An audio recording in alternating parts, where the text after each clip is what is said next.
So guys सबसे पहले तो जिन्होंने मेरा टेलीग्राम चैनल ज्वाइन नहीं किया है वो ज्वाइन कर लो। उसमें एक्स्ट्रा क्वेश्चंस डालते रहता हूँ मैं विद टेक्स्ट सोल्यूशन।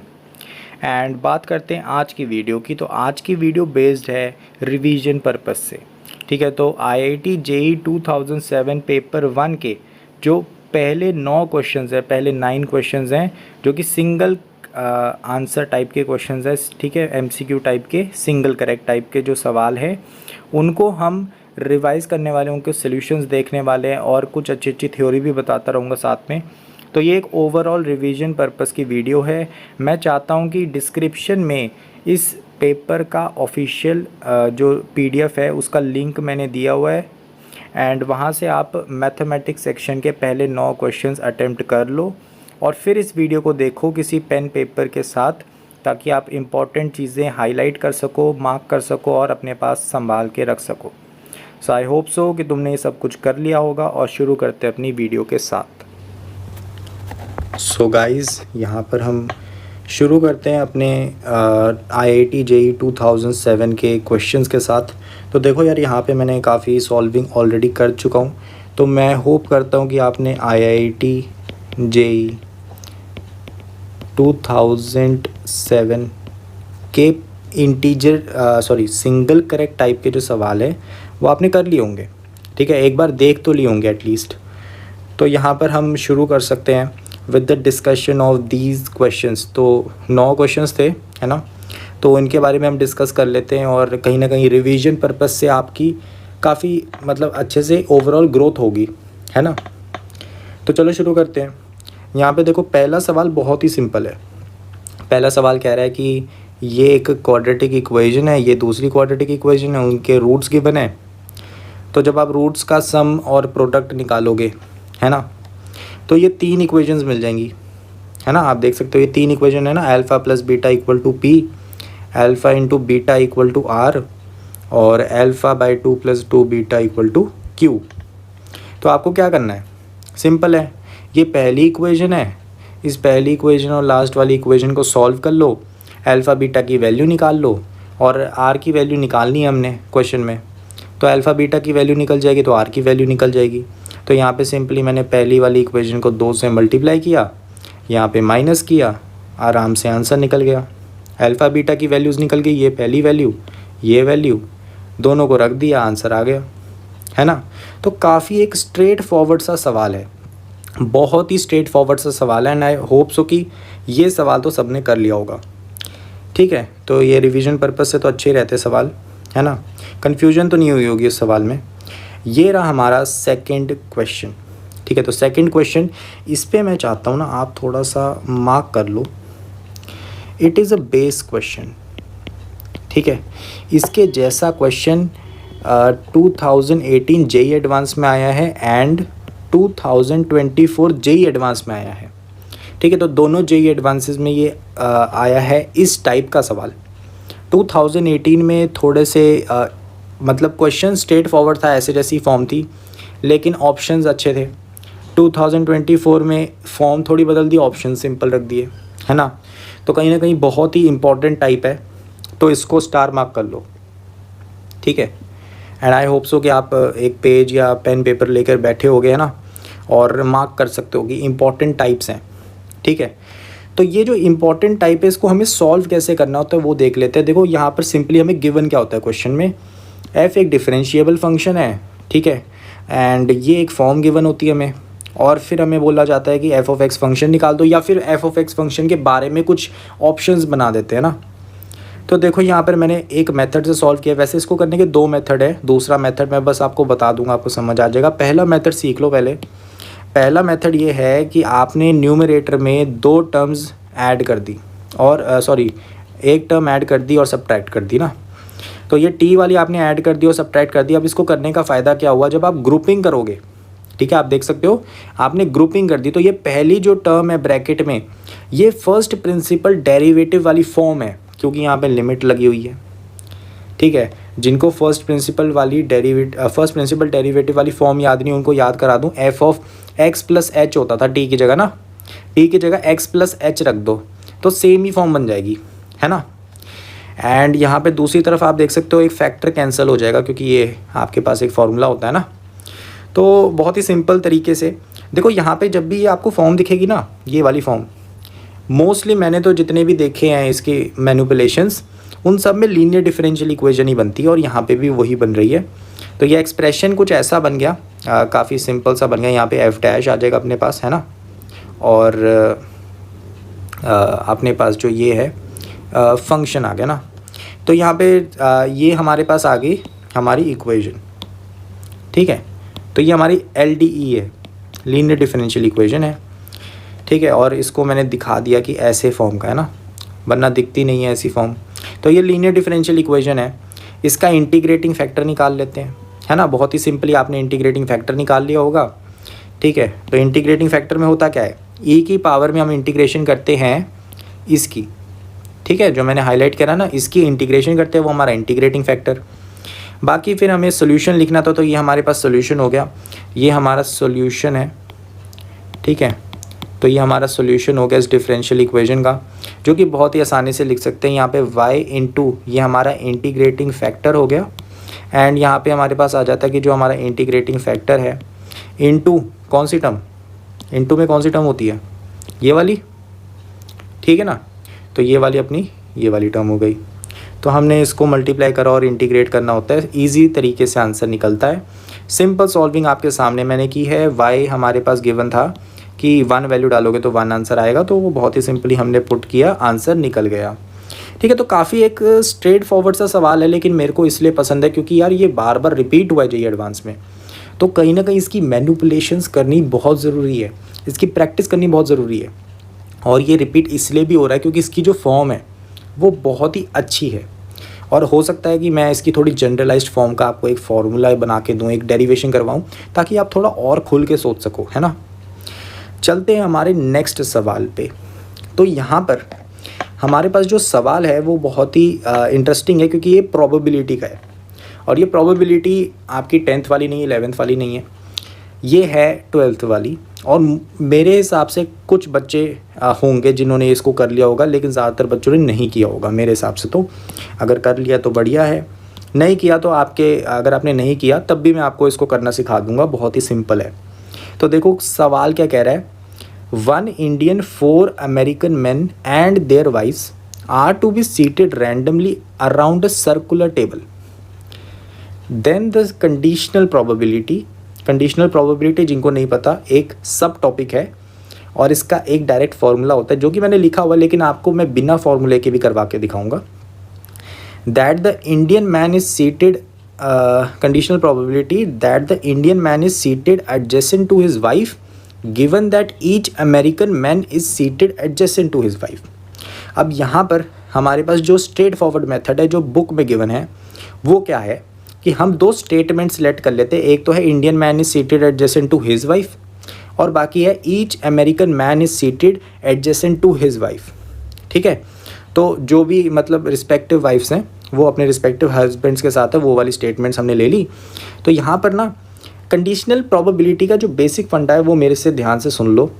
होता क्या है, कंडीशनल प्रोबेबिलिटी होती क्या है कि आपको एक सेट गिवन है, ठीक है, मतलब आपने एक कंडीशन ऑलरेडी कर दी। जैसे यहाँ पे गिवन है कि each American man is seated adjacent to his wife, मतलब अमेरिकन मैन जो हैं जितने भी 4 है ना, वो अपनी वाइफ्स के साथ ही बैठे हैं उस टेबल में एडजेसेंट, ठीक है। ये हमें गिवन है, ये हमारा सैम्पल स्पेस है कि ये चीज़ हो चुकी है। अब बताओ कि इंडियन मैन उसकी वाइफ के साथ एडजेसेंट में बैठा होगा, उसकी प्रोबेबिलिटी क्या है, इसे हम नाम देते हैं कंडीशनल प्रोबेबिलिटी। मतलब एक कंडीशन हो चुकी है, आपको दूसरी condition on top of it, ठीक है, उसके ऊपर जो एक और कंडीशन लगी हुई है उसको बताना है। तो जहाँ से तुम यहाँ पे देख सकते हो इसका फॉर्मूला कि ए इफ़ बी हैपेंड, ठीक है, बी हो चुका है, ए की देखनी है प्रोबेबिलिटी, इसका डायरेक्ट सा फॉर्मूला है ये। अब यहाँ पर इसमें जब आप वो करोगे ना divided by P sample space, है ना, क्योंकि प्रोबेबिलिटी क्या होती है, लेट से मैं आपको एक इन जनरल लिख के दिखाऊँ, पी ऑफ ई क्या होगा कि number of E divided by number in sample space. तो यहाँ पे जब दोनों तरफ न्यूमरेटर और डिनोमिनेटर में नंबर ऑफ सैम्पल स्पेस करोगे तो वो कैंसल आउट होंगे, तो आपके पास ये फॉर्मूला बचेगा। ठीक है, जिसमें सिर्फ नंबर्स हैं, है ना, प्रोबेबिलिटी नहीं है। तो यहाँ पर ये फार्मूला हम फ़िलहाल यूज़ करेंगे, बट डोंट वरी, जिनको फार्मूला नहीं आता उनके लिए भी एक बात है मेरे पास। यहाँ पर एक और चीज़ बहुत इंपॉर्टेंट है जो कि हमारे पास P&C चैप्टर से आती है, जो कि है सर्कुलर परम्यूटेशन। सर्कुलर परम्यूटेशन कभी कभार तुम्हें हो सकता है थोड़ा सा डरावना नाम लगे, कुछ कंफ्यूजिंग लगे, लेकिन मैं बहुत ही सिंपल भाषा में अगर तुम्हें समझाऊं तो होता क्या है। फॉर्मूला तो ठीक है n-1 फैक्टोरियल, मोस्ट बच्चों को पता होगा, जिनको नहीं पता उनको बता दूं होता क्या है, इसके बैकग्राउंड की स्टोरी क्या है। सर्कुलर परम्यूटेशन के वक्त क्या होता है, हमारे पास कोई रेफरेंस नहीं होता। ठीक है, मतलब मान लो यहाँ पे मैंने एक सर्कल बना दिया, यहाँ पे मैं कोई रेफरेंस नहीं दे सकता। जितने भी बंदे यहाँ पर खड़े हैं, ठीक है, मैं किसी को भी रेफरेंस नहीं मान सकता। ठीक है, जैसे कोई रेफरेंस नहीं है ना, एक के बगल में दूसरा है, दूसरे के बगल में तीसरा है। अगर मान लो मैंने एक बंदे को फिक्स कर दिया, लेट से मैंने इसको फिक्स कर दिया, अब इसको मैंने रेफरेंस मान लिया, अब मैं बाकियों को इसके विद रिस्पेक्ट टू परम्यूट कर सकता हूँ। ठीक है, तो यहाँ से हमारे पास बात आ जाती है कि पहले एक को फिक्स करो, कीप वन थिंग फिक्स्ड, ठीक है, and then permute others. Clear है? तो यहाँ से हमारे पास फॉर्मूला आ जाता है कि n-1 बाकी बच गए। अगर टोटल n है, एक को आपने फिक्स कर दिया तो बाकी n-1 बचे, तो n-1 का फैक्टोरियल हो जाएगी परम्यूटेशन, वो भी सर्कुलर में। अब तुम्हें हो सकता है कि कन्फ्यूजन हो कि यार फिक्स क्यों कर रहे हैं, रेफरेंस ऐसे होता है क्या? जब हम लीनियरली करते हैं ना तो होता क्या है, हमारे पास एक बंदा है जो कि स्टार्ट पे है, हम उसको रेफरेंस मान रहे हैं, लेकिन यहाँ पर रेफरेंस नहीं होता, क्योंकि यहाँ पे आपके आगे भी बंदा है, पीछे भी बंदा है। ठीक है, तो यहाँ पे रेफरेंस क्रिएट करना होता है। क्लियर है? आई होप सो कि समझ आ गया होगा, काफ़ी ईजी भाषा में मैंने बताया है। आप इसको ऐसे भी देख सकते हो, n factorial divided by n, तो ये भी वही बात हो गई कि आपने एक को फिक्स कर लिया। ठीक है, क्लियर है? सो यहाँ पर डायरेक्टली फॉर्मूला क्या आ जाता है, देखो NB, ठीक है, NB मतलब जो अमेरिकन मैन है, ठीक है, वो अपनी वाइफ्स के साथ बैठे हैं, और इंडियन मैन अपनी वाइफ के साथ बैठा हो भी सकता है, नहीं भी हो सकता, है ना। तो यहाँ पे इसको मैं अगर एक्सप्लेन करूँ तो होता क्या है, यहाँ पे हम सिंपल बात क्या कर रहे हैं कि हमने ग्रुप्स बनाए, ठीक है, हमने ग्रुपिंग करी। ये रहा पहला American man with his wife, वैसे ही दूसरा, ठीक है, American man with his wife, American man with his wife, American man with his wife, ठीक है, और फिर लास्ट में क्या आ गया, इंडियन मैन इंडियन वाइफ। ठीक है, तो यहाँ पे आप देख सकते हो, यहाँ पे पेयर हैं ये चार, यहाँ पे Indian man Indian wife. Clear है? तो यहाँ पर हुआ क्या, अब तुम्हें इनको सर्कुलर में करना है। सर्कुलर में कैसे करोगे, तुम्हारे पास अब कितनी चीज़ें हैं, 6 चीज़ें हैं, तो यहाँ पर क्या आ गया, 6-1 फैक्टोरियल, मतलब तुमने इन 6 को सर्कल में डाल दिया।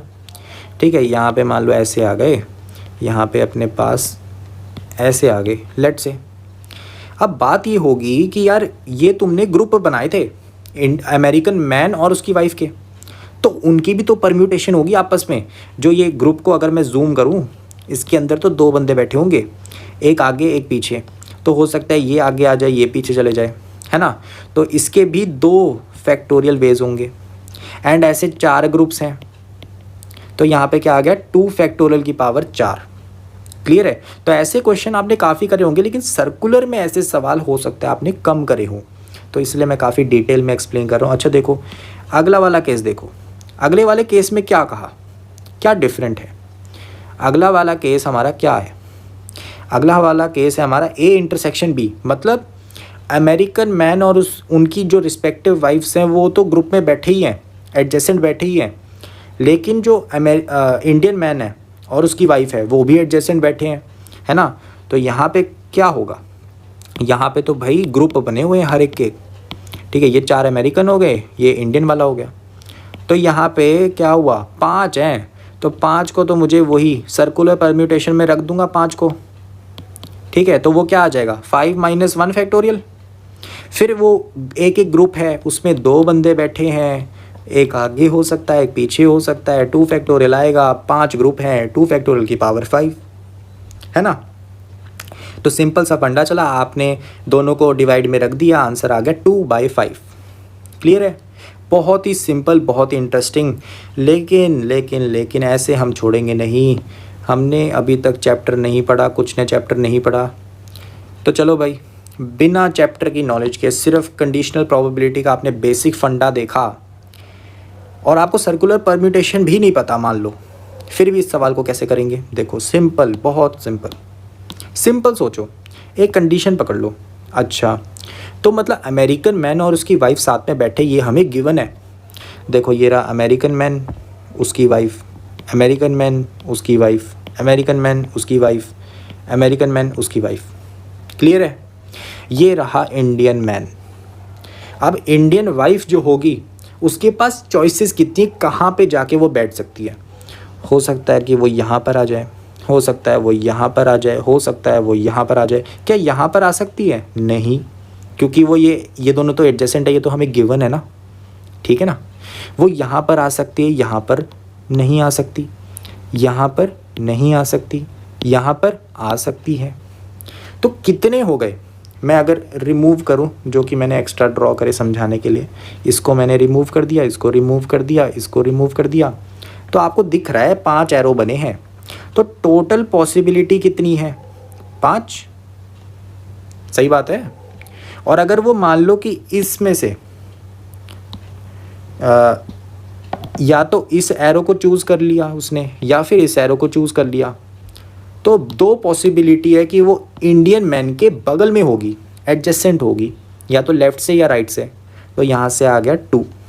2 चॉइसेस ऐसी हैं कि वो अपने हस्बैंड के एडजेसेंट बैठी होगी। क्लियर है? तो 2/5 डायरेक्ट आंसर। तो ये होता है बेसिक अंडरस्टैंडिंग होना प्रोबेबिलिटी की। और मेरे को कहीं ना कहीं मज़ा आता है कि कंडीशनल प्रोबेबिलिटी जो है ना, वो ऐसे ही सोची जाए जैसे मैंने आपको अभी दिखाया। ठीक है, कितना बेसिक है। अगर आप ऐसे दिमाग लगाते हो तो सवाल कितना जल्दी हो जाता है। ठीक है, सो आई होप सो कि क्लैरिटी रही होगी कि कैसे इस सवाल को हम कर सकते हैं without circular permutation and basic knowledge से। ठीक है, तो होप सो कि समझ आ गया होगा, काफ़ी आराम से बताया मैंने मेरे हिसाब से तो। अच्छा, तो देखो हमारा अगला सवाल, तो ये सवाल भी बहुत इंटरेस्टिंग है तो काफ़ी स्ट्रेट फॉरवर्ड। देखो कुछ भी नहीं कह रहा सवाल, क्या कह रहा है? The tangent to the curve drawn at c, e to the power c intersects the line joining.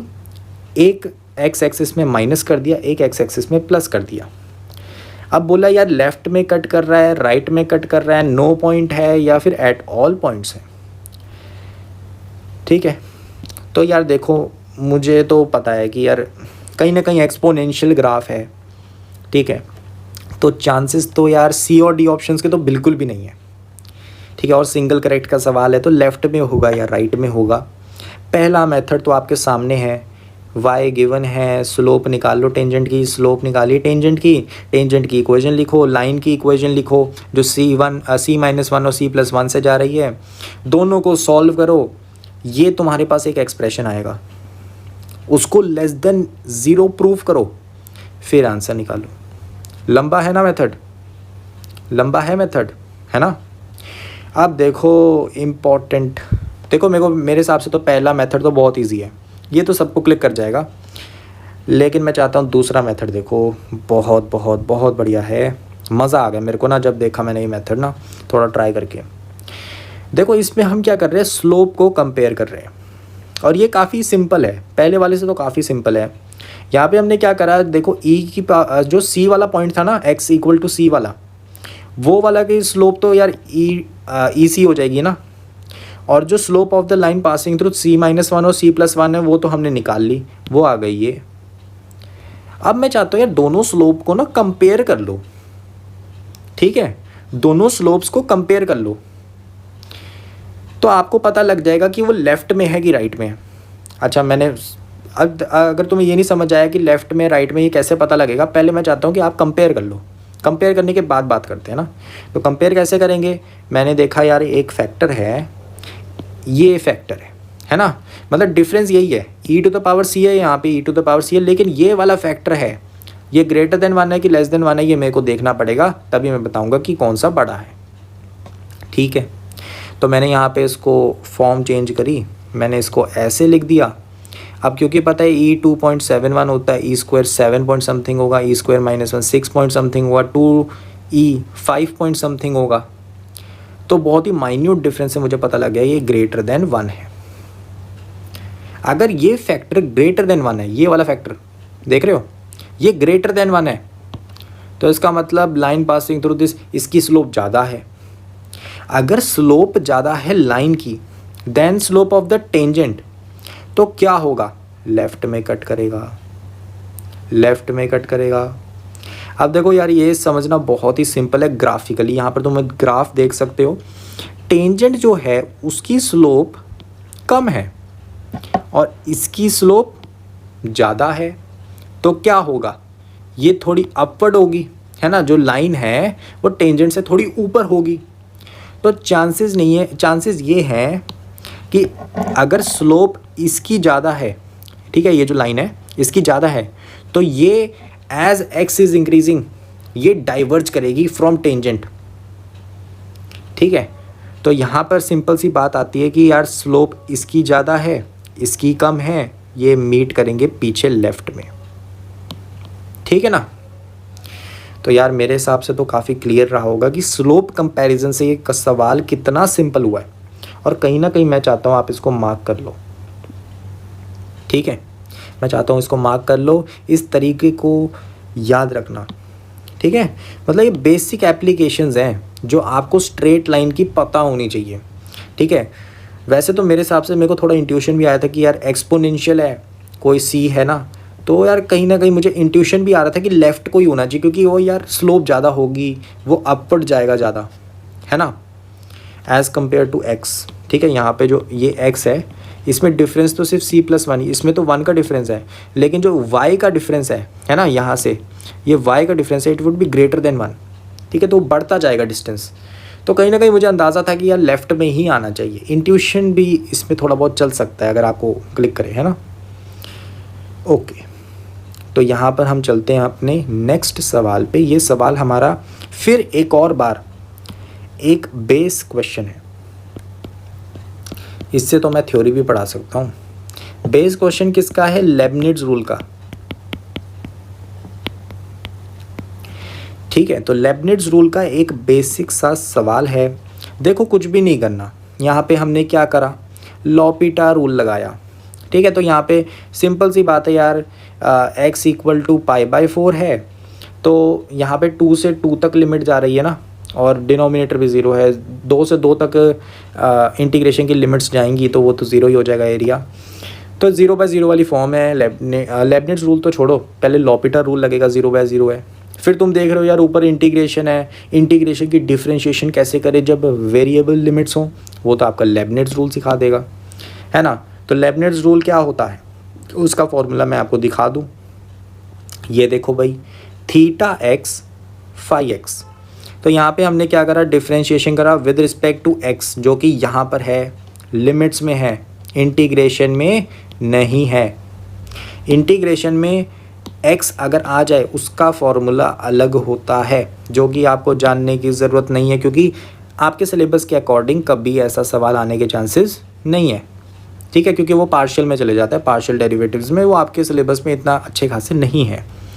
अच्छा देखो यहाँ पर अपने पास आ गया कि यार देखो करना कुछ भी नहीं है, अपर लिमिट डाल दो फंक्शन में, ये अपना आ गया पहला, उसमें फिर जो लिमिट डाली थी अपर वाली उसका डिफ्रेंशिएशन कर दो with respect to x, minus फिर सेम आपको लोअर लिमिट के साथ करना है, फाई डाल दिया, फिर फाई का डिफ्रेंशिएशन।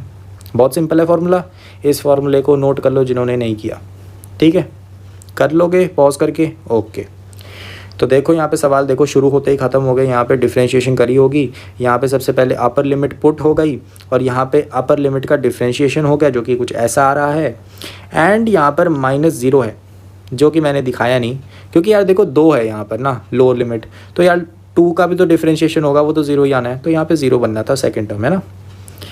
और फिर मैंने बस पुट कर दिया, आंसर आ गया। बहुत ही स्ट्रेट फॉरवर्ड क्वेश्चन है, लेकिन उस समय में क्या पता ये बच्चों के लिए एक अच्छा क्वेश्चन हो, है ना।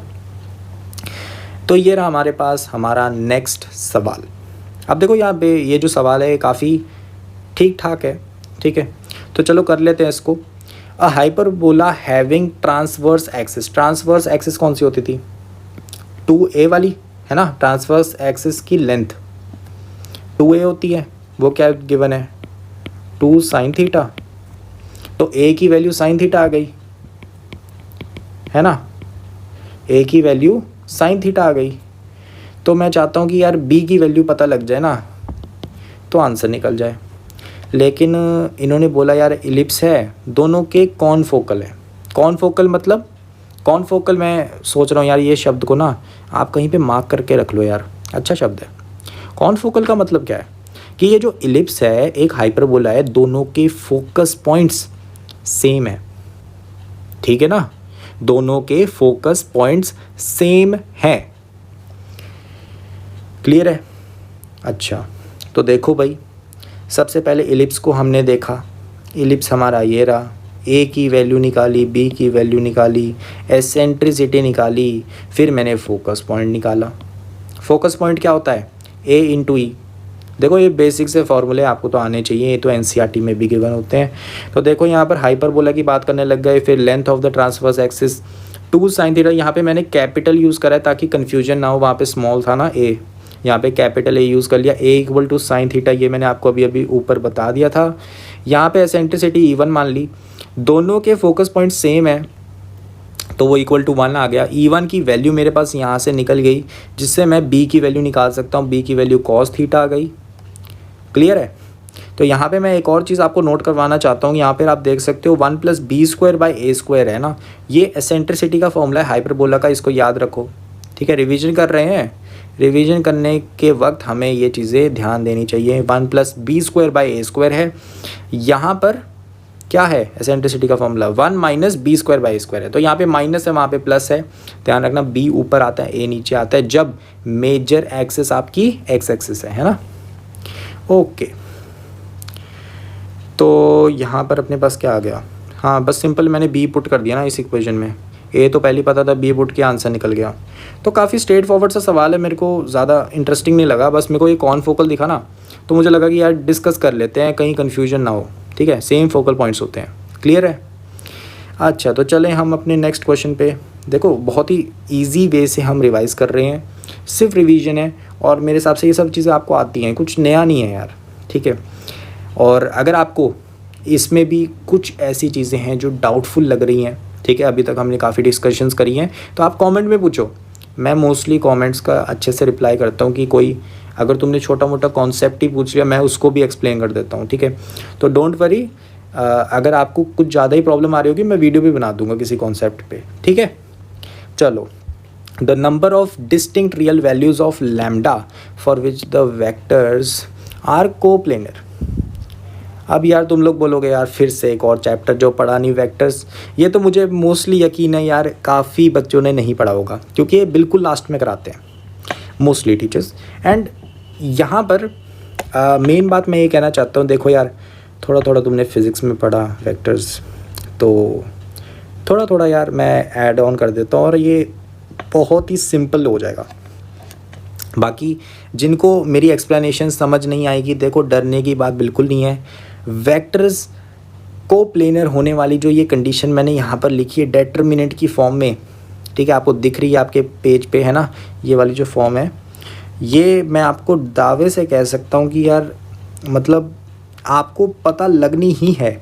ठीक है, आप जब शुरू करोगे ना ये चैप्टर, आपको शुरुआत में नहीं, मतलब वेक्टर के एंड में, हाँ वेक्टर की एंड में जब स्केलर ट्रिपल प्रोडक्ट करते हैं, तब तो ये कंडीशन डेफिनेटली किसी भी बुक में देखी मिल जाएगी। तो कुछ नया नहीं है, कुछ मुश्किल नहीं है। मैं आपको थोड़ा रेफरेंस बता देता हूँ फिज़िक्स से। फिज़िक्स में आपने थोड़ा बहुत वेक्टर्स पढ़ा है, वरना तो आप फिज़िक्स ही नहीं कर सकते। तो देखो जितना आपने फिज़िक्स में करा है उसको थोड़ा सा ऐड ऑन करते हैं। आपने फिज़िक्स में क्या पढ़ा, ए वेक्टर है, बी वेक्टर है, उनके बीच क्या होता है, ए वेक्टर डॉट बी वेक्टर या फिर ए वेक्टर क्रॉस बी वेक्टर। ठीक है ना, आपने डॉट प्रोडक्ट पढ़ा, क्रॉस प्रोडक्ट पढ़ा। अच्छा मेरे को देखो ये एक्सप्रेशन वैलिड है क्या, A vector dot B vector cross C vector, क्या ये वैलिड है? देखो B vector cross C vector, अरे ये तो क्रॉस प्रोडक्ट है, ये तो एक वेक्टर देगा है ना, वेक्टर आउटपुट आएगी, और ये भी एक वेक्टर है। दो वेक्टर का स्केलर प्रोडक्ट तो वैलिड होता है ना, वैलिड है ना, क्लियर है? अच्छा अगर मैं इसके ब्रैकेट चेंज करूं तो क्या आएगा, A vector dot B vector cross C vector, यहाँ पे ब्रैकेट डाल दी, क्या ये वैलिड है? ये क्या देगा, स्केलर देगा, यहाँ पे क्रॉस प्रोडक्ट है, यहाँ पे वेक्टर है। अरे स्केलर क्रॉस वेक्टर ये तो कभी होता ही नहीं, तो इसका मतलब ये वैलिड नहीं है, इसको हटा देते हैं, है ना। क्लियर है। अच्छा, तो इसका मतलब ये चीज़ एग्जिस्ट करती है, ये चीज़ एग्जिस्ट करती है, लेकिन ये है क्या? इसको हम नाम देते हैं स्केलर ट्रिपल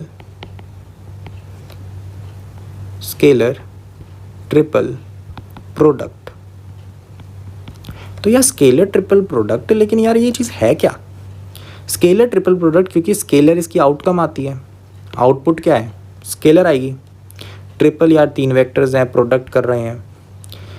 ये चीज़ रिप्रेजेंट क्या करती है? This represents volume. किसका वॉल्यूम? दिखाता हूँ। ये रहा हमारा ए वेक्टर, ये रहा हमारा बी वेक्टर, और हमारा 3D में हवा में निकलते हुए सी वेक्टर। तो यहाँ पे मैंने एक बॉक्स बनाया, यहाँ पे आप देख सकते हो मैं एक पैरेललोपाइप्ड बना रहा हूँ। आप बोलोगे पैरेललोपाइप्ड क्या होता है?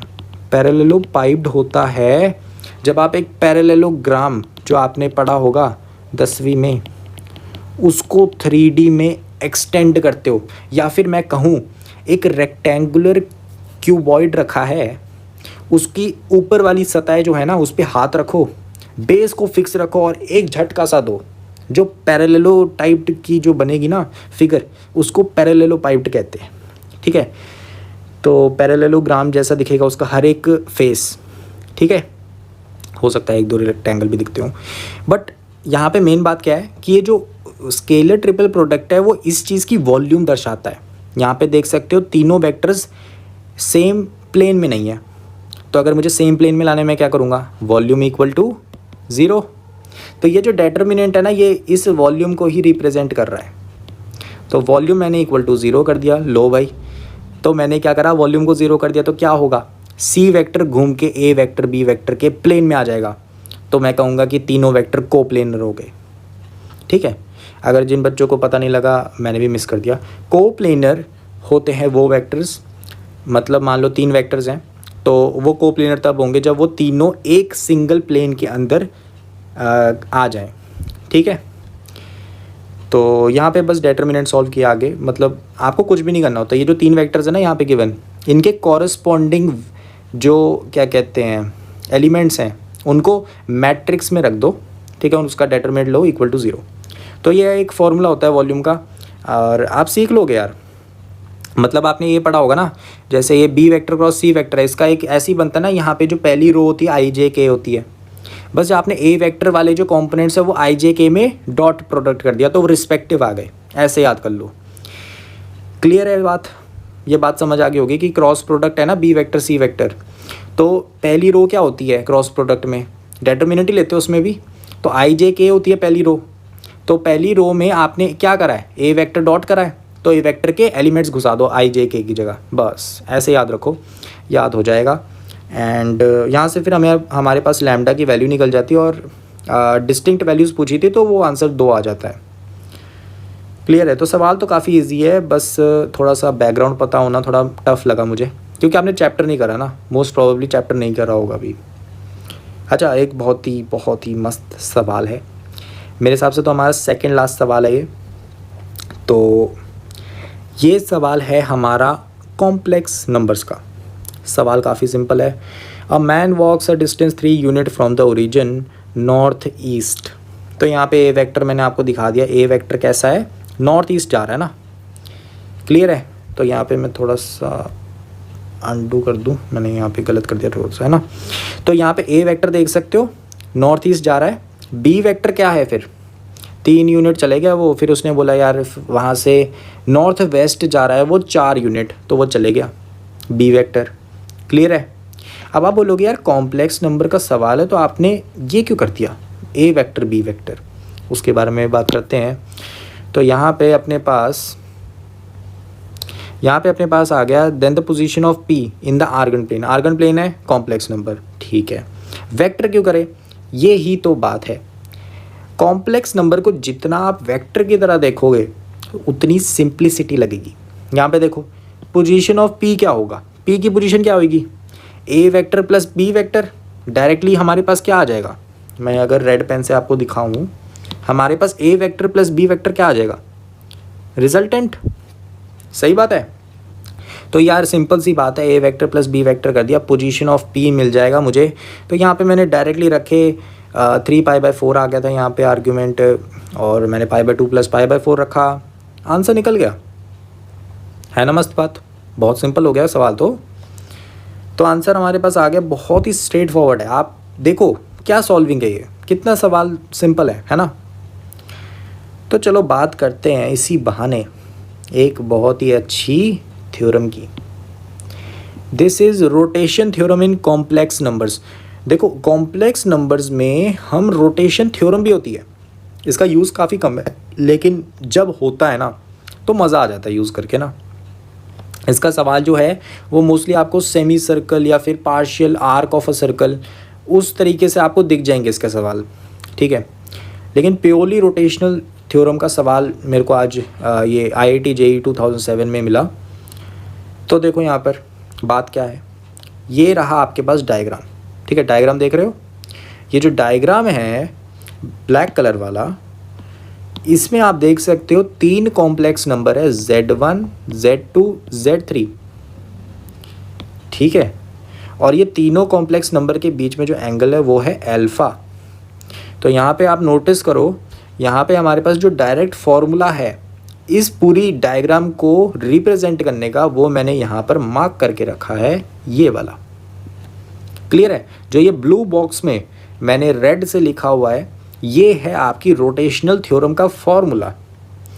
और ये फॉर्मूला बहुत ही सिंपल सी चीज़ कहता है कि आप जैसे कि देख सकते हो यहाँ पर आप जब पुट करोगे ना तो ये काफ़ी सिंपली सॉल्व हो जाएगा, ठीक है। मतलब ऊपर वाली जो कंडीशन है उसको आप थोड़ा सा दिमाग लगाने की कोशिश करोगे, आप कर लोगे, ठीक है। तो यहाँ पे बेसिकली क्या कह रहे हैं कि Z3 माइनस Z1 वाला जो क्या कहते हैं कॉम्प्लेक्स नंबर क्या कहते हैं वेक्टर बनेगा, और Z2 माइनस Z1 का जो रेशियो है वो कुछ इसके बराबर होगा। क्लियर है। तो कुछ नया सा नहीं है, मतलब थोड़ी सी बात है ना, जैसे कहते हैं थोड़ा सा घूम के, बट मेरे को कहीं ना कहीं वेक्टर वाला तरीका बहुत ही सिंपल और बहुत ही बढ़िया लगता है। नोट्स क्या हैं इसके, बहुत ही सिंपल है। ये देखो यहाँ पर नोट्स में क्या है, ये डायग्राम गिवन है एक, ये जो डायग्राम गिवन है इसमें ध्यान से देखो, थीटा एंगल है, थीटा एंगल की बात करते हैं। अगर 0 और पाई होगा थीटा एंगल तो क्या कहेंगे हम, क्या कहेंगे, बोलेंगे भाई दोनों लाइंस ना एक दूसरे के ऊपर कोइंसाइड करती हैं, एक स्ट्रेट लाइन बनाएंगी। अच्छा, अगर प्लस माइनस π/2 हो फिर दोनों लाइंस एक दूसरे के परपेंडिकुलर हैं, बस बात ख़त्म है ना बात। क्लियर है। देखो रोटेशनल थ्योरम ज़्यादा मतलब वो ना सोचो कि कुछ ज़्यादा ही अलग चीज़ है, कुछ भी नहीं किया हुआ। देखो यहाँ पर ये अल्फ़ा है, उसको आप कैसे लिख सकते हो, यहाँ पर आप ट्राइंगल देख रहे हो, ये वाली ट्राइंगल, ये वाली साइड और एक ये वाली साइड, ये वाली ट्राइंगल देख रहे हो। इसमें क्या है, जो थीटा है वो आपका 5 प्लस अल्फ़ा है, ठीक है। तो 5 प्लस अल्फ़ा है, तो अल्फ़ा की वैल्यू क्या आ जाएगी, थीटा माइनस 5, तो वो डिनोमिनेटर में जाएगा। तो कुछ नया सा एक्सप्रेशन नहीं है, लेकिन पढ़ाना चाहिए, इससे थोड़ी वर्सेटाइलिटी आती है कि यार आप थोड़ा ब्रॉडर पर्सपेक्टिव से आप सोच सकते हो, है ना। अगर आपको ये एक्सप्रेशन दिखा कहीं पे, अब आप सोच पाओगे कि हाँ ये एक वेक्टर है, Z3 एक वेक्टर है, ठीक है। और इसको इंटरप्रेट कैसे करें, ये जो चीज़ है इसको आप कैसे देखोगे वो मैं बता देता हूँ। Z3 माइनस Z4 देखो क्या चीज़ है, Z3 माइनस Z4 मतलब ये वाला वेक्टर, ठीक है। इसको तुमने घुमा दिया ऊपर वाले वेक्टर की तरफ, ऊपर वाला वेक्टर क्या है, ये वाला, ठीक है। तो तुमने SR को QP की तरफ घुमाया, ठीक है, या PQ उल्टा बोल दे शायद, RS को PQ की तरफ घुमाया तो क्या बना, थीटा एंगल। तो वो थीटा एंगल रिप्रेजेंट कर रहा है ये आर्ग्यूमेंट। क्लियर है। तो जब भी ये फॉर्म दिखे, ठीक है, जिसमें 4 है कॉम्प्लेक्स नंबर्स, तो नीचे वाले वेक्टर को ऊपर वाले की तरफ घुमा दो, ठीक है। ये चीज़ समझ गए होगे।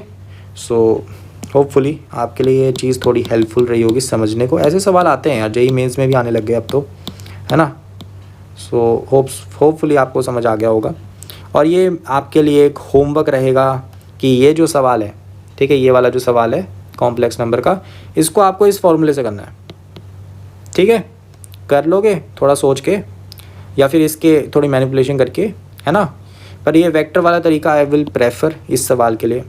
थोड़ा सा क्रिएटिव रहो, वेक्टर्स का इस्तेमाल करो कॉम्प्लेक्स नंबर में, मज़ा आएगा, है ना। यहाँ पर देखो हमारा लास्ट क्वेश्चन, ये भी इम्पोर्टेंट है। आसान लग रहा है लेकिन ये इम्पोर्टेंट है। क्यों भाई? इससे मैं आपको रिवाइज़ कराऊंगा कि क्या चीज़ आप हो सकता है भूल चुके हो अभी तक।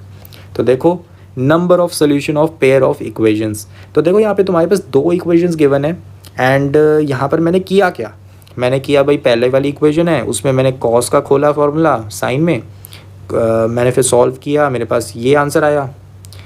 फिर मैंने दूसरी इक्वेशन थी उसमें कॉस को साइन में बदला, क्वाड्रेटिक बनी, सॉल्व किया, एक रिजेक्ट हो गया, है ना, और साइन थीटा इक्वल टू 1/2 आ गया।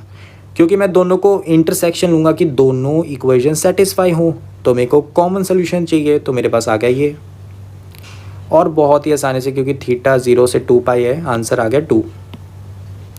लेकिन ये सवाल फिर मैंने क्यों बोला कि इतना अच्छा है, क्योंकि मैंने पहले क्या किया था ना, जब मैं इसको सॉल्व कर रहा था तो मैंने क्या किया, ये मेरी इक्वेशन 1 है, ये मेरी इक्वेशन 2 है।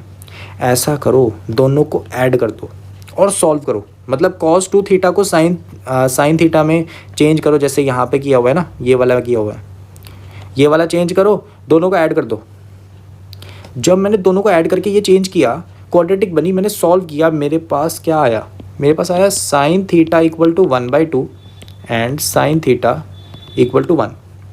आई होप सो मैंने इसमें कैलकुलेशन एरर ना करी हो, बट अगर मैंने सच में कैलकुलेशन एरर नहीं करी है तो मैं देख रहा था यार ये तो एक्स्ट्रा रूट आ गया, एक्स्ट्रा रूट आ गया। सही बात है कि नहीं? क्योंकि मैंने आपको अभी प्रॉपर सॉल्विंग में दिखाया है सिर्फ ये रूट आ रहा है, तो इसका मतलब ये एक्स्ट्रा रूट आ रहा है। तो ये एक्स्ट्रा रूट आ रहा है तो इसको चेक करना पड़ेगा। This is the important part, क्योंकि यार इस चीज़ को नहीं भूल सकते यार, चेक भी तो करना है। अगर एक्स्ट्रा रूट करोगे तो यहाँ पर तुम्हारे पास और भी आंसर्स आ जाएंगे, है ना।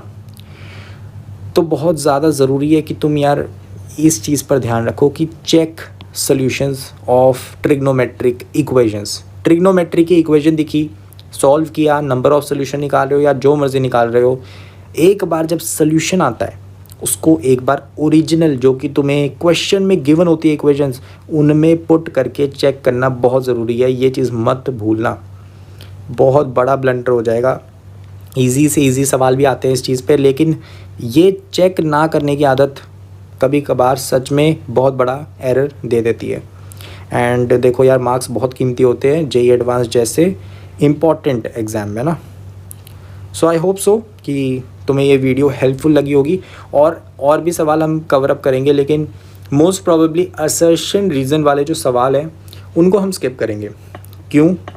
रीज़न इसका ये है कि assertion reason most probably JEE advance खुद उससे परहेज़ कर रहा है, क्योंकि वो काफ़ी एम्बिगुअस होते हैं, ठीक है। एम्बिगुइटी होती है, क्लियर स्टेटमेंट नहीं होती। और ख़ासकर इसमें असली जो प्रॉब्लम होती है वो फिज़िक्स और केमिस्ट्री में ज़्यादा होती है, ठीक है। उसमें स्टेटमेंट्स काफ़ी एम्बिगुअस होती हैं कि यार दूर से रिलेशन निकाल के भी लोग हाँ कर देते कि हाँ करेक्ट एक्सप्लेनेशन है, नहीं है। तो कहीं ना कहीं हम उसको स्किप करते हैं, क्योंकि जेईई एडवांस ने कब का उसको स्टॉप कर चुके हैं एंड मोस्ट प्रॉबेबली वो वापस स्टार्ट नहीं करने वाले, ठीक है। क्योंकि उनको भी पता है, उनकी सिरदर्दी बनती है कि उनको अच्छे से एक्सप्लेन करना पड़ता है फिर पूरी पब्लिक को कि यार ऐसे था, ऐसे था, ऐसे है क्वेश्चन, फिर यहाँ से थ्योरी निकाली हमने, ऐसे करा, ऐसे करा। इससे अच्छा तो वो नहीं डालते, ठीक है। उन्होंने अच्छे से डिसकंटिन्यू कर चुके हैं उसको, काफ़ी साल भी हो चुके हैं इस बात को, तो अब फिर से उस टाइप को निकालने का कोई सेंस बनता नहीं है। तो बाकी टाइप्स को हम जो कि रेलेवेंट हैं उनको तो अच्छे से कवर अप करेंगे एंड ऐसी रिवीजन करते रहेंगे। मोस्टली इस रिवीजन में ना हम ट्राई कर रहे हैं छोटी छोटी थ्योरी को चंक्स में असिमिलेट करना। एंड आई होप सो कि आज का लेक्चर काफ़ी क्लियर रहा होगा और मज़ा भी आया होगा, क्योंकि यार देखो कितनी स्ट्रेट फॉरवर्ड कैलकुलेशंस हैं। एंड आई होप सो कि तुमने एंजॉय करा होगा। तो मिलते हैं अगली वीडियो में। For then good bye.